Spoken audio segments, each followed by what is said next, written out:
Hi sir, I'm Vanitha from Vellore sir. So நான் ஒரு 1.5 months முன்னாடி என்னோட சிஸ்டர் ரெக்கமெண்டேஷனில் தான் நான் இங்கே வந்தேன். அவங்க வந்து ஆஸ்திரேலியாவிலேருந்து வந்திருந்தாங்க. ஸோ அவங்களுக்கு வந்துட்டு ஒரு செஷன்லேயே ரொம்ப டிஃப்ரென்ஸ் தெரிஞ்சுது. அதாவது அவங்களுக்கும் பேக் பெயின், ஒரு செஷன்லேயே அவங்க டிஃப்ரென்ஸ் தெரிஞ்சதுங்கிறதுனால கண்டிப்பாக நீங்கள் வரணும்னு சொல்லி சொன்னாங்க. அப்போ இங்கே நானுமே அவங்க செகண்ட் செஷன் வரும்போது நான் வந்திருந்தேன். ஸோ எனக்கு வந்துட்டு நியர்லி ஒரு 8 years பேக் பெயின் இருக்குது சார். அது இங்கே வந்த உடனே பார்க்கும்போது என்ன இது ஒரு ஹாஸ்பிட்டல் ஃபீலே இல்லை எனக்கு ஆக்சுவலி. ஸோ நான் வந்து சின்ன வயசுல இருந்து மருந்து சாப்பிடலாம் ரொம்ப கஷ்டப்படக்கூடிய ஆள் தான். ஆனா இங்க வந்து பார்த்ததுக்கு அப்புறம் உங்களோட ட்ரீட்மெண்ட் பண்ணதுக்கு அப்புறம் ஃபர்ஸ்ட் செஷன் நான் வீட்டுக்கு போனதுக்கு அப்புறம் நான் ஃபீல் பண்ணது வந்து அது ஒரு மிராக்கிளா தான் இருந்தது. ஃபர்ஸ்ட்லேயே எனக்கு டிஃப்ரென்ஸ் தெரிஞ்சது. அது ஒரு 20% டிஃப்ரென்ஸ் தெரிஞ்சது ஒரு செஷன் வந்து இன்னொரு செஷனுக்கு. இப்போ செகண்ட் செஷன் முடிச்சு இப்போ நான் தேர்ட் செஷன் வந்திருக்கேன். தேர்ட் செஷன்ல எனக்கு வந்து நியர்லி ஒரு 40% to 50% கூட சொல்லலாம்.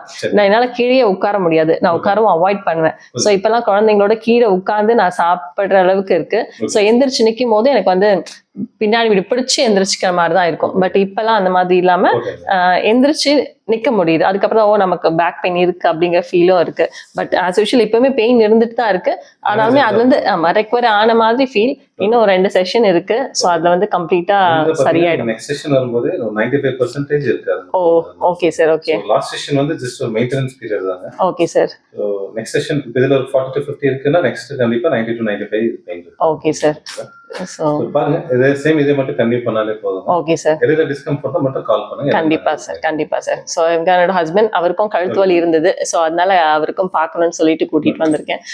எனக்கு தெரிஞ்ச நிறைய பேருக்கு ரெஃபர் பண்ணியிருக்கேன். கண்டிப்பா எல்லாருமே இதுல இருந்து வெளியில வரதுங்கிறது ரொம்ப பெரிய விஷயம்.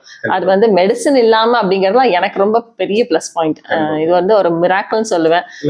சொன்னீங்க ஹாஸ்பிட்டல் மருந்து. ஆமா, அந்த ஃபீலிங் நாங்க தரோன்னு அப்படிதான் வச்சிருக்கோம். Okay sir. ஓகே, இது நிறைய பேருக்கு பாத்தீங்கன்னா ஹாஸ்பிட்டல் போனாலே ஒரு பயம், பதட்டம் அதெல்லாம் வரும். ஆமா. சோ அவங்க ஓபன் அப் ஒரு இந்த ப்ராப்ளம்ஸ் இருக்குன்னு சொல்றது கூட கம்மியா சொல்லிட்டு கண்டிப்பா சார் ஒரு என்ன சொல்றாங்க, இது சொன்னா இந்த ப்ராப்ளம் இருக்கு, இந்த ப்ராப்ளம் நிறைய சொல்றாங்க. சோ ஒரு ஹாஸ்பிட்டல் என்வைரன்மெண்ட் மாதிரி இருக்க கூடாது, ஒரு ஹோம் ஏரியா இருக்கணும், ஒரு வீடு மாதிரி தான் செட்டப் ஆயிருக்கு. கண்டிப்பா சார். எங்க பாத்தீங்கன்னா நான் கோட் ஸ்டேட்லாம் பெருசா இங்க இருக்காதுங்க. ஆமா சார். சோ அந்த ஒரு ஃப்ரெண்ட்லி ஃபீல் இருக்கு. பெயின் சொல்றவங்க பாத்தீங்கன்னா ஹிஸ்டரி நம்ம கேட்டா நிறைய பெயின்ஸ் சொல்லுவாங்க. ஆமா சார். இந்த ஒரு ப்ராப்ளம்க்கு தான் நான் ட்ரீட்மெண்ட் வந்திருக்கேன்னுவாங்க. ஆமா. பட் அத்தனை ப்ராப்ளம்ஸ் இதுல சரியா போகும். பேஷண்ட் சொல்லிருந்தாங்களோ சொல்லாட்டி எல்லாமே சரியாயிடும். கண்டிப்பா சார். எனக்கு வந்து லைட்டா நீ பெயினுமே இருந்தது சார் ரைட்ல. அதுவுமே இப்ப வந்து சுத்தமா இல்ல. ஆமா, அது டிஃபரன்ஸ் எனக்கு நல்லா ஃபீல் பண்ண முடியுது சார். ஆனா 5 செஷன் நீங்க சொல்ற மாதிரி 4th செஷன்லயே நான் வரும்போது எனக்கு 95% கியூர் ஆயிடுச்சுன்னா I'll be the happiest person சொல்லுவேன் சார். பாக்கும்போது அதே இதுதான் தெரியுது. Okay sir. இவ்வளவு நாள்ல இந்த சேஞ்ச் ஆச்சு நமக்கு அது கண்டிப்பா. ஓகே சார், கண்டிப்பா sir. Okay ma'am, thank you ma'am. Thank you sir. Thank you.